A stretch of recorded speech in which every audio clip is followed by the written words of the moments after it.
E se a maior cidade do mundo moderno já tivesse sido descrita há mais de 2000 anos? E se alguém, em uma ilha isolada, sem internet, sem jornais, sem mapas, tivesse visto exatamente o que estamos vivendo agora? Não como metáfora, não como poesia religiosa, mas como uma visão literal, detalhada, perturbadora. Existe um livro que os próprios líderes religiosos temiam ler em voz alta nas igrejas durante séculos. Um livro que quase foi excluído da Bíblia por 3 vezes. Um livro que contém uma descrição tão precisa de uma cidade que estudiosos do mundo inteiro ainda debatem com fervor qual cidade é essa. E o nome dessa cidade é Babilônia. No capítulo 17 do Apocalipse, João de Patmos descreve uma visão que o deixou completamente atônito. Ele vê uma mulher, mas não qualquer mulher. Ela está vestida de púrpura e escarlate, adornada com ouro, pedras preciosas e pérolas. Ela segura uma taça dourada cheia de abominações. E na testa dela há um nome escrito.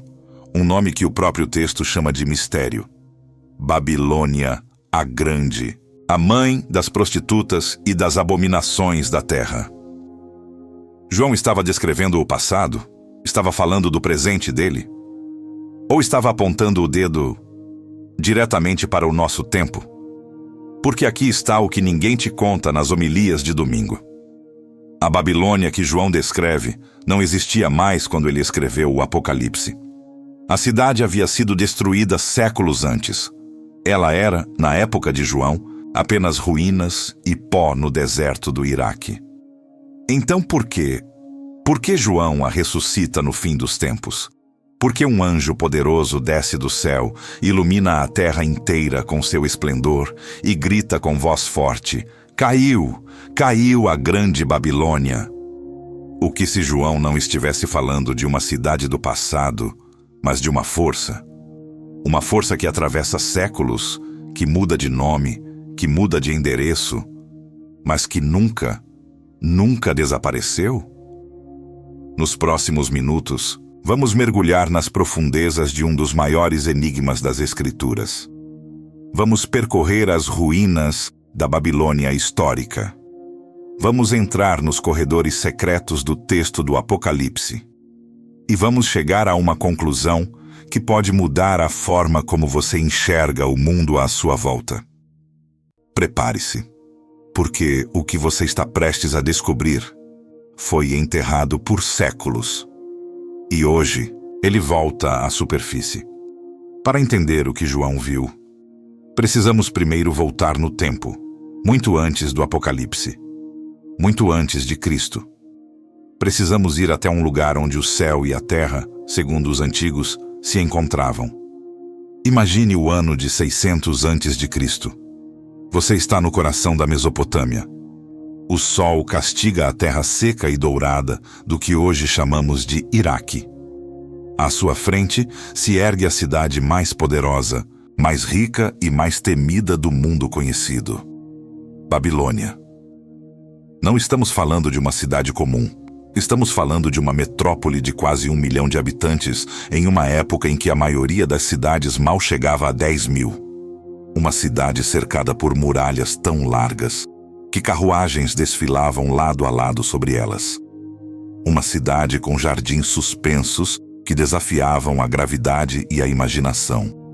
Uma cidade onde se falavam dezenas de línguas, onde se adoravam centenas de deuses, onde o ouro escorria pelos templos como água em um rio. E no centro de tudo isso, havia uma torre que tocava o céu, ou pelo menos tentava, o Etemenanque. Em sumério, isso significa a casa da fundação do céu e da terra. Alguns estudiosos acreditam que essa era a torre que inspirou a narrativa de Babel, no livro do Gênesis. O lugar onde a humanidade tentou, pela primeira vez de forma organizada, desafiar a soberania do próprio Deus. Mas Babilônia não era apenas poder arquitetônico, ela era poder espiritual. Era o centro de um sistema religioso sofisticado, sedutor e corrompido. Seus sacerdotes controlavam reis. Seus rituais misturavam religião com política, espiritualidade com controle. Quem dominava a Babilônia, dominava o mundo.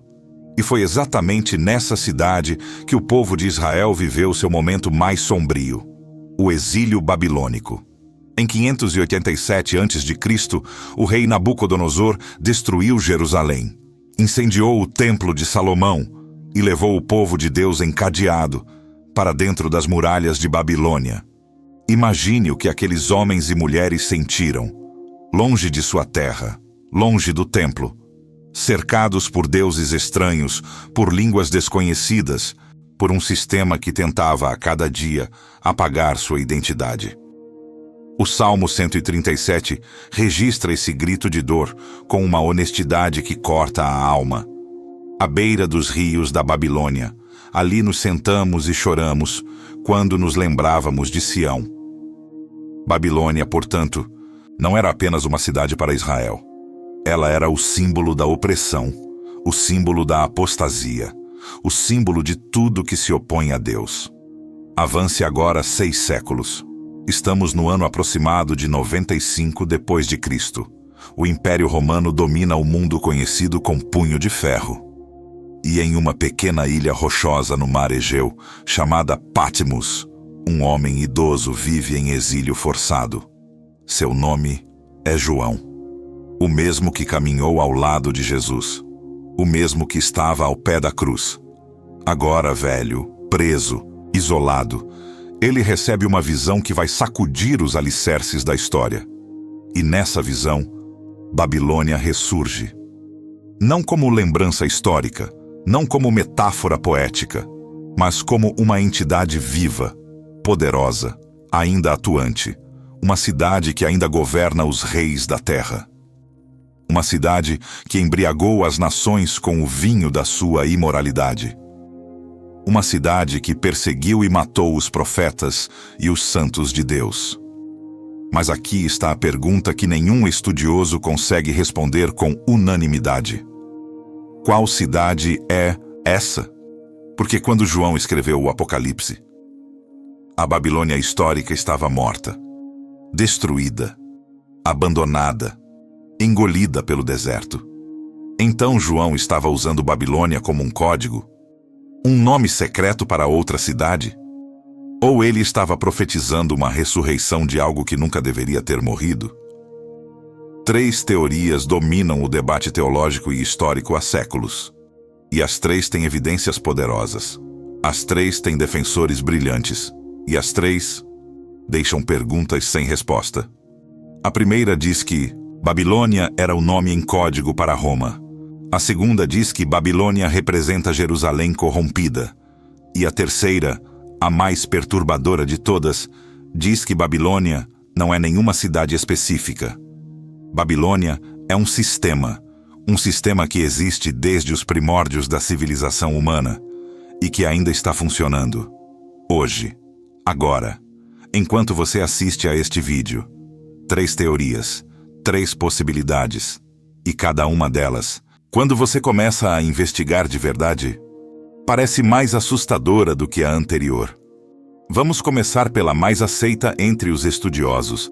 Babilônia era Roma. Coloque-se novamente no lugar de João, ano 95 depois de Cristo. O imperador Domiciano governa Roma com crueldade absoluta. Cristãos são perseguidos, torturados, executados. João foi banido para Patmos, justamente por se recusar a adorar o imperador como Deus. Agora imagine que João quer enviar uma mensagem às comunidades cristãs espalhadas pelo império. Uma mensagem de resistência. Uma mensagem de esperança. Mas se ele escrever abertamente contra Roma, o mensageiro será morto antes de chegar ao destino.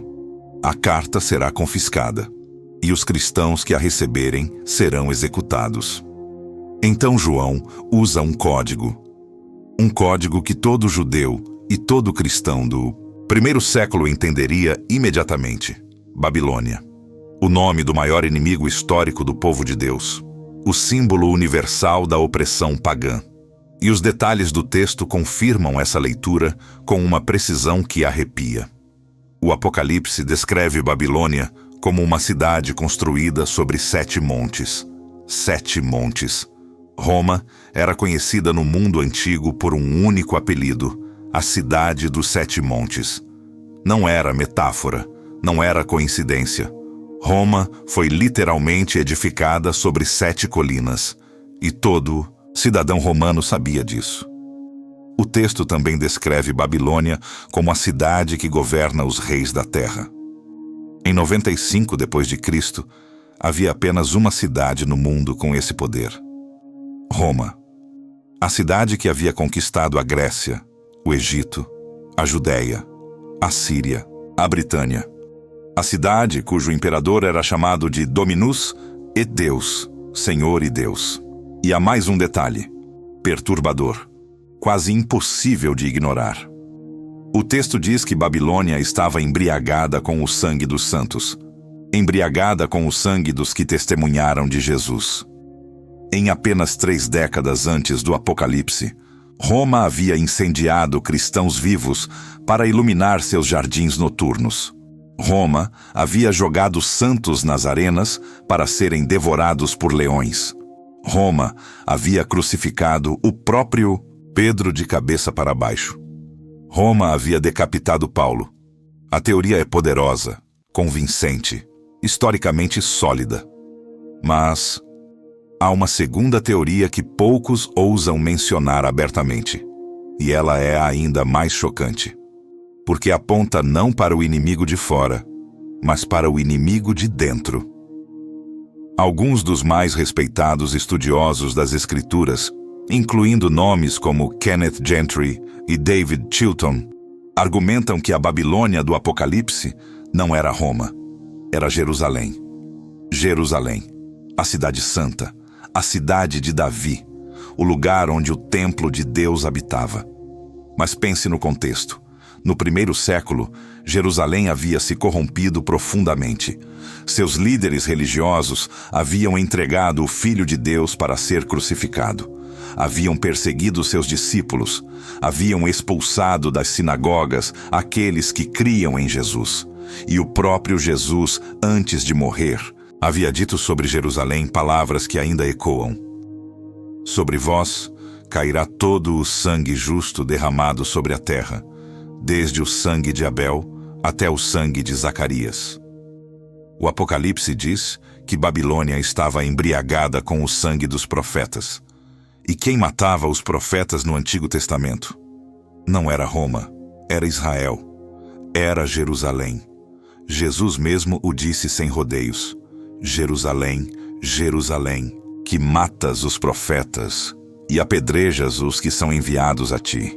E em 70 d.C., apenas 25 anos antes do Apocalipse ser escrito, Jerusalém foi destruída pelo general romano Tito, com uma brutalidade que fez historiadores perderem o fôlego.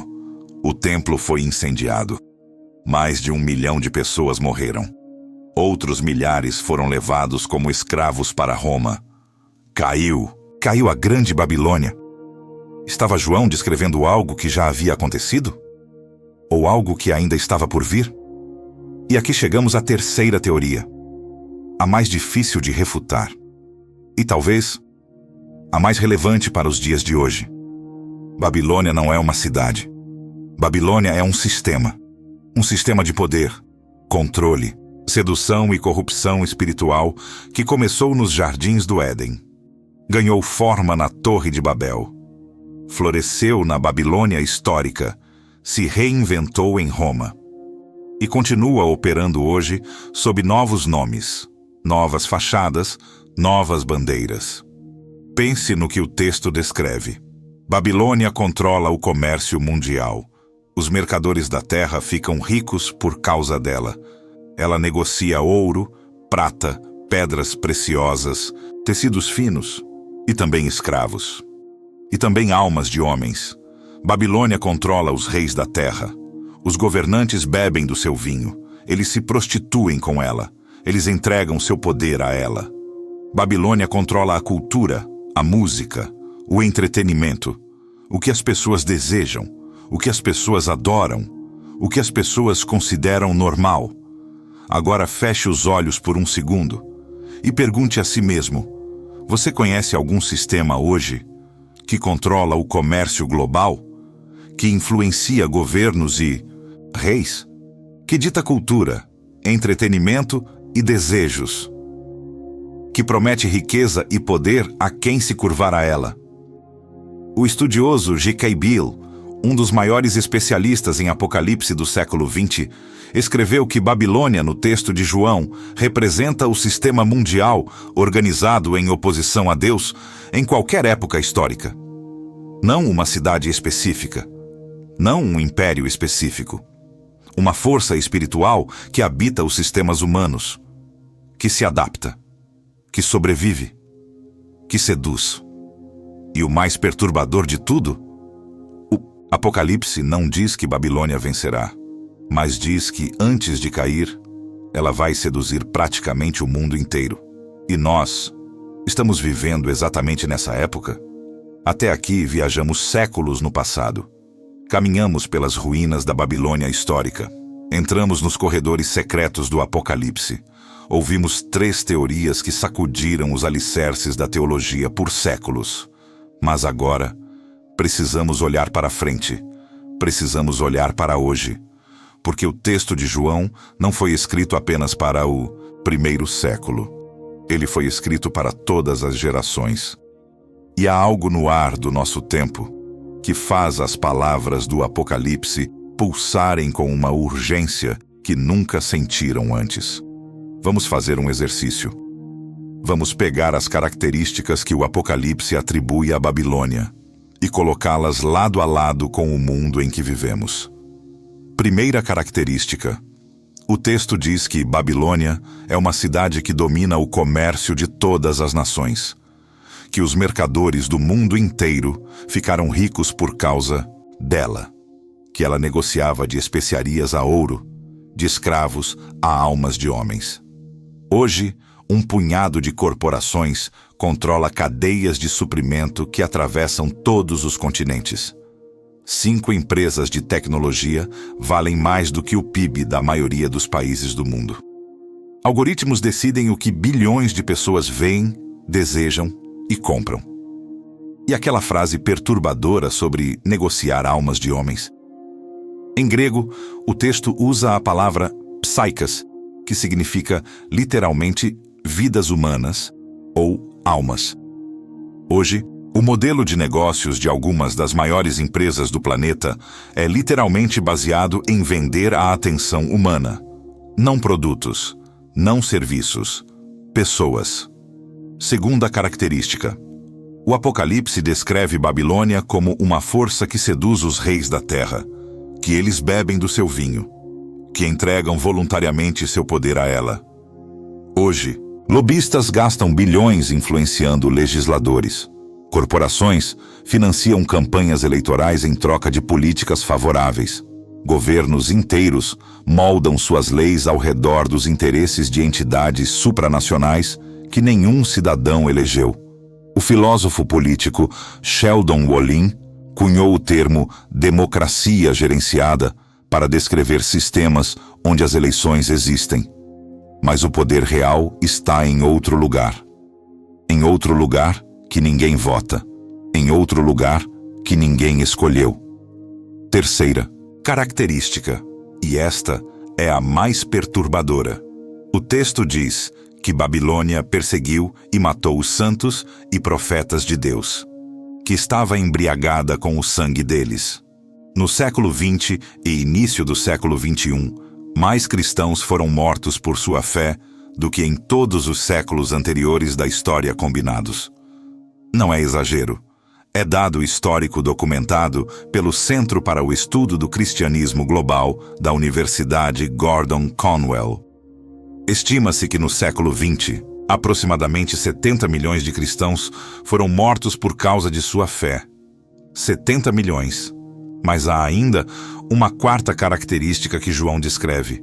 E esta é a mais sutil, a mais insidiosa, e talvez a mais relevante para você que está assistindo agora. O Apocalipse diz que Babilônia seduziu as nações com o vinho da sua imoralidade.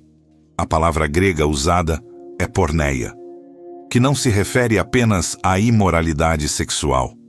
Ela significa qualquer forma de infidelidade espiritual.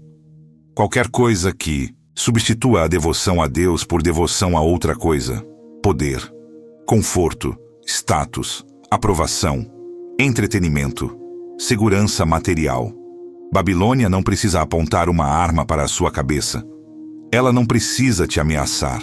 Ela simplesmente te oferece uma taça dourada, brilhante, sedutora, cheia de coisas que parecem boas, que parecem necessárias, que parecem normais, e você bebe, e o mundo bebe, e as nações bebem, sem perceber o que está dentro da taça.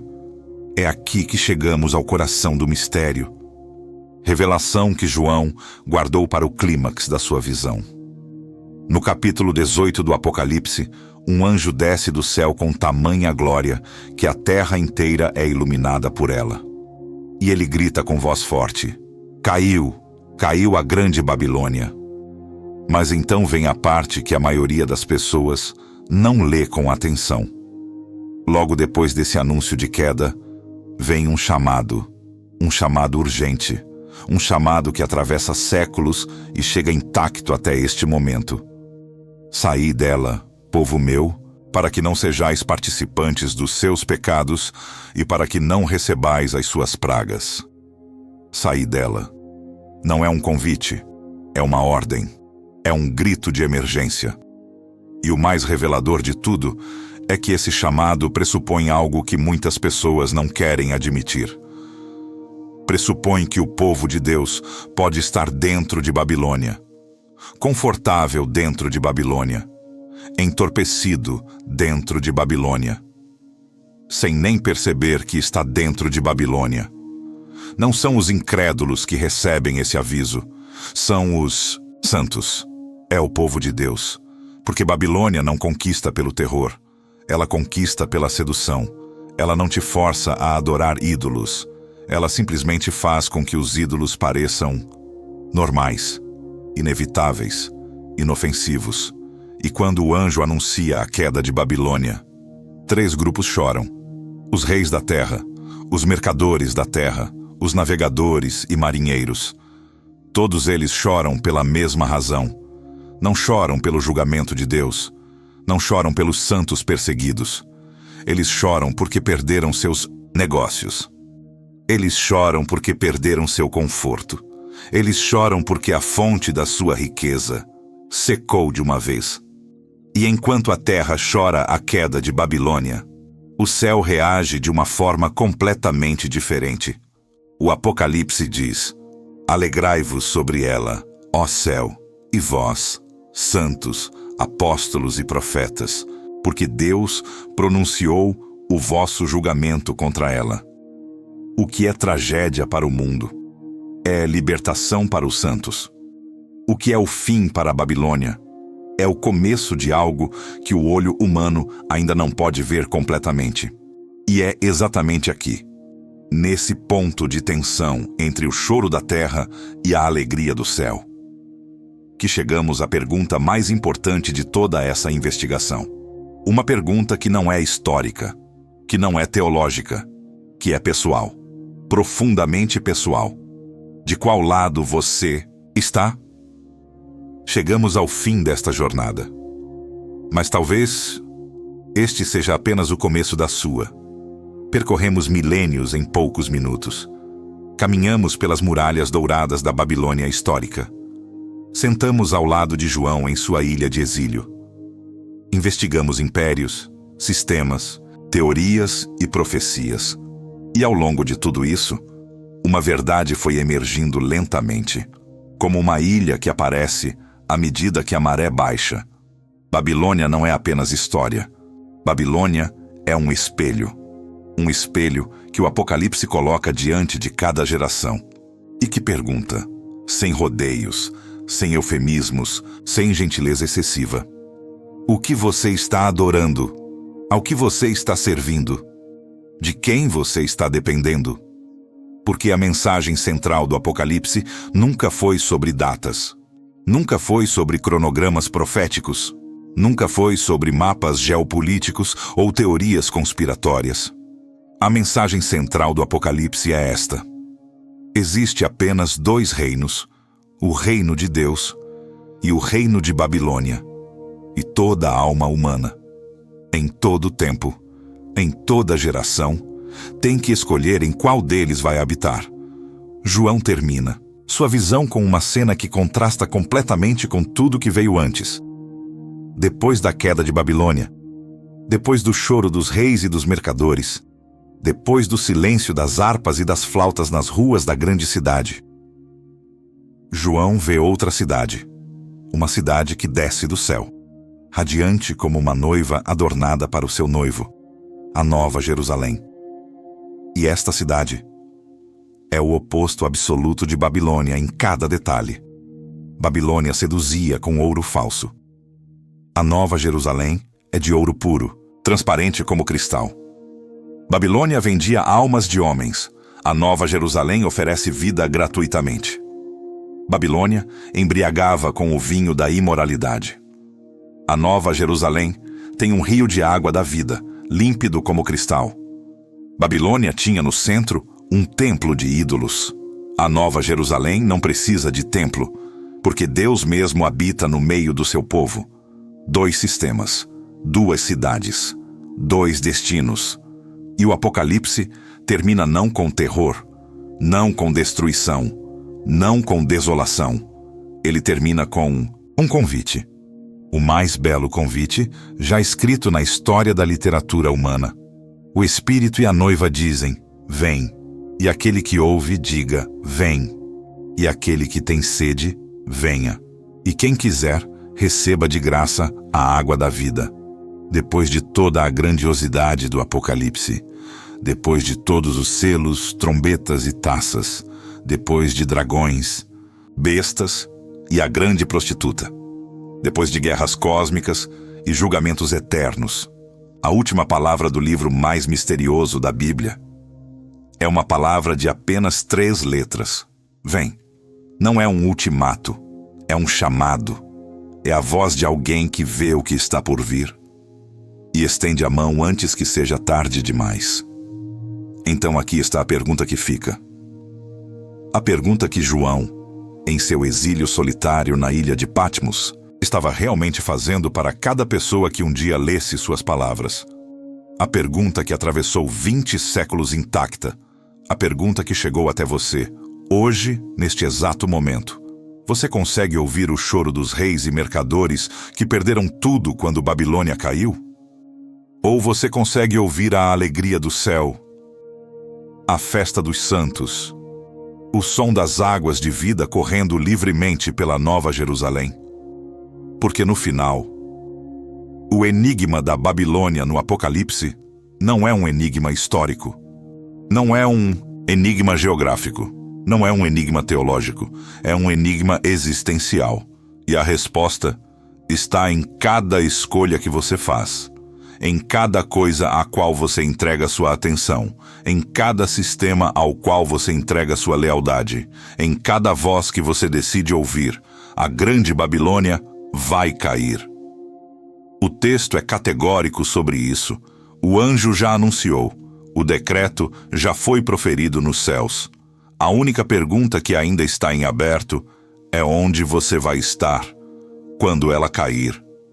Se este vídeo te fez pensar de forma diferente sobre o mundo ao seu redor, se as palavras de João ecoaram de alguma forma dentro de você, então talvez este não tenha sido apenas mais um vídeo. Talvez tenha sido um encontro. Compartilhe com alguém que precisa ouvir isso. Deixe seu comentário abaixo. E se você ainda não faz parte desta comunidade, inscreva-se agora, porque os próximos vídeos vão mergulhar ainda mais fundo nos mistérios que a história tentou enterrar, mas que as Escrituras se recusam a deixar morrer.